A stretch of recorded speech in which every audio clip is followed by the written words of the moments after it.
Hello दोस्तों। इस video में हम देखेंगे कि अपने ESXi सर्वर को वेब ब्राउज़र से कैसे कनेक्ट करते हैं। तो चलिए इस टास्क को परफॉर्म करके देखते हैं। तो ESXi सर्वर को ब्राउज़र से कनेक्ट करने से पहले हम देख लें कि हमारी कनेक्टिविटी प्रॉपर तरीके से है या नहीं है। तो इसके लिए हम ओपन करते हैं कमांड प्रॉम्प्ट को और पिंग करवा के देख लेते हैं कि हमारा ESXi सर्वर पिंग कर रहा है या नहीं। तो इसकी आईपी टाइप करते हैं 192.168.0.100 और इंटर प्रेस करते हैं। तो देखिए प्रॉपर तरीके से कम्युनिकेशन हो रहा है। उसी तरीके से हम सेकेंड ESXi सर्वर का भी आईपी टाइप करके देख लेते हैं। तो ये भी प्रॉपर तरीके से कम्युनिकेशन कर पा रहा है। तो चलिए हम वेब ब्राउज़र पर इसको कनेक्ट करके देखते हैं।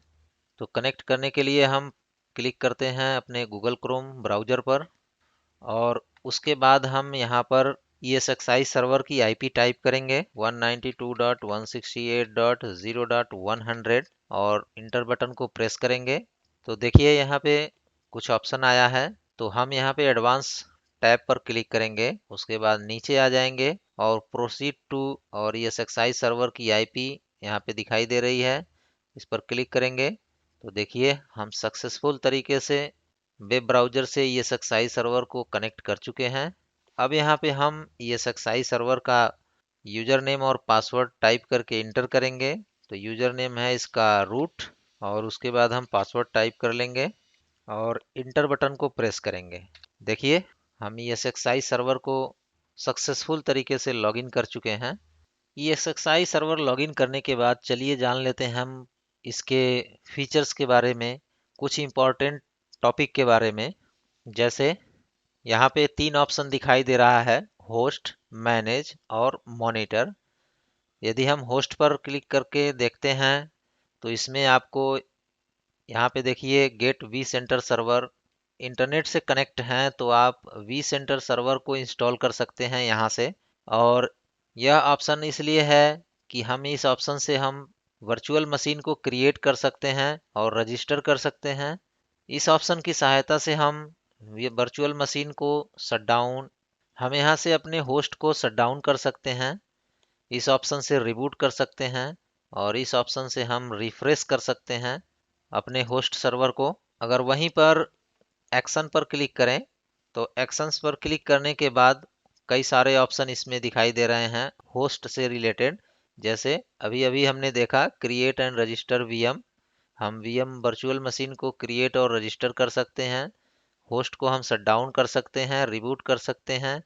और इसमें देखिए कुछ सर्विसेज हैं, जैसे इनेबल सिक्योर सेल यानी एसएसएच को इनेबल कर सकते हैं और इनेबल कंसोल सेल यानी हम कंसोल करने के लिए यानी कंसोल लेने के लिए हम इसको इनेबल कर सकते हैं। उसके बाद है इंटर मेंटेनेंस मोड, हम इसको मेंटेनेंस मोड में हम डाल सकते हैं। अब है लॉकडाउन मोड, हम यहाँ से इंटर स्ट्रिक्ट लॉकडाउन मोड पर हम क्लिक करके इसको स्ट्रिक्ट कर सकते हैं और इसको इंटर नॉर्मल लॉकडाउन मोड में भी हम रख सकते हैं ताकि अनवांटेड एक्सेस ना कर पाए कोई। परमिशन लगा सकते हैं, जैसे अगर हम क्लिक करें तो क्या क्या यहाँ परमिशन दे सकते हैं।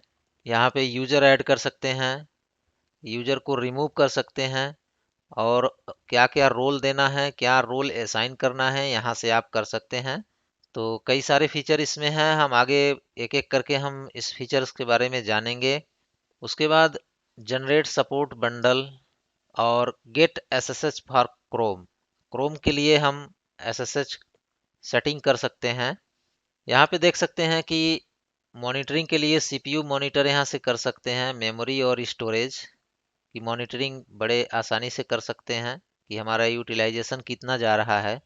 उसके बाद अगर हम नीचे आ जाते हैं तो अपने होस्ट के कॉन्फ़िगरेशन को हम देख सकते हैं कि हमने जो जो सीपीयू मेमोरी और वर्चुअल और डिस्क स्पेस कितना दिए थे, इसमें आप देख सकते हैं।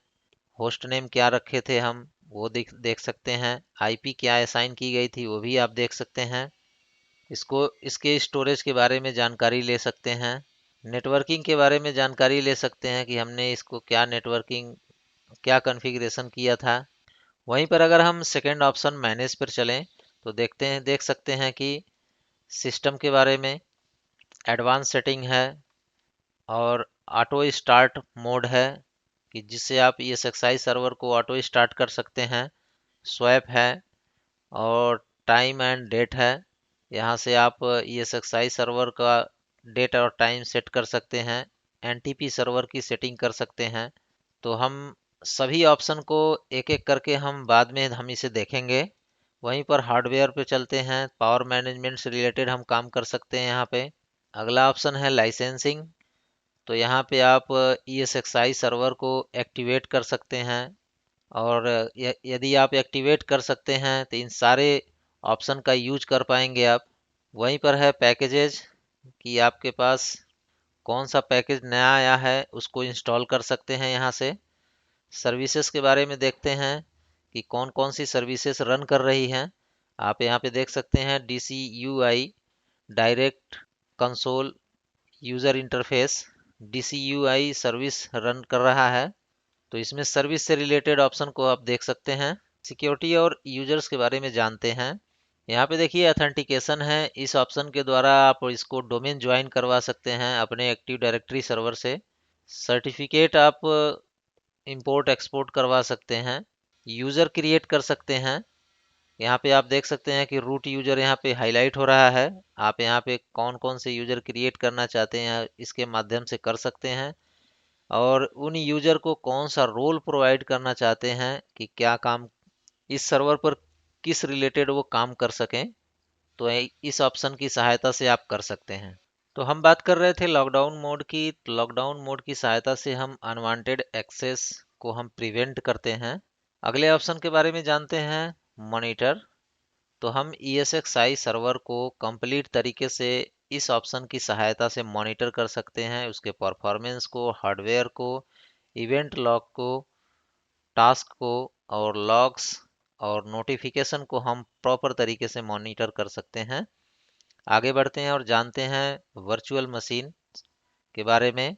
हम इस ऑप्शन से वर्चुअल मशीन को क्रिएट और रजिस्टर कर सकते हैं। उसका कंसोल ले सकते हैं, पावर ऑन कर सकते हैं, पावर ऑफ कर सकते हैं, वर्चुअल मशीन को सस्पेंड भी कर सकते हैं, रिफ्रेश कर सकते हैं। तो बहुत सारे ऐसे टास्क हम कंप्लीट कर सकते हैं इस ऑप्शन की सहायता से। वहीं पर चलते हैं स्टोरेज के बारे में जानते हैं। स्टोरेज में हम नए डेटा स्टोर को कैसे क्रिएट करते हैं और उसके बाद ISO फाइल को अपलोड कैसे करते हैं, एडेप्टर की सेटिंग कैसे करते हैं, डिवाइसेस की सेटिंग कैसे करते हैं, परसिस्टेंस मेमोरी, बहुत सारे ऐसे ऑप्शन हैं जो हम इस टास्क को कंप्लीट कर सकते हैं। वहीं पर बात करें नेटवर्किंग की तो हम port group, virtual machine, physical NIC, VM kernel NIC, TCP IP stack और फायरवॉल रूल कैसे लगा सकते हैं इस ऑप्शन की सहायता से हम कर सकते हैं। तो हम एक एक ऑप्शन को आगे नए आने वाले वीडियो में हम देखेंगे।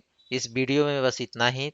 यदि हमारे द्वारा बताई गई जानकारी आपको अच्छी लगी है तो हमारे चैनल IT क्विक सपोर्ट को सब्सक्राइब करें, लाइक करें, शेयर करें और साथ में बेल आइकन को ज़रूर दबाएं ताकि नए वीडियो का नोटिफिकेशन आपको मिलता रहे।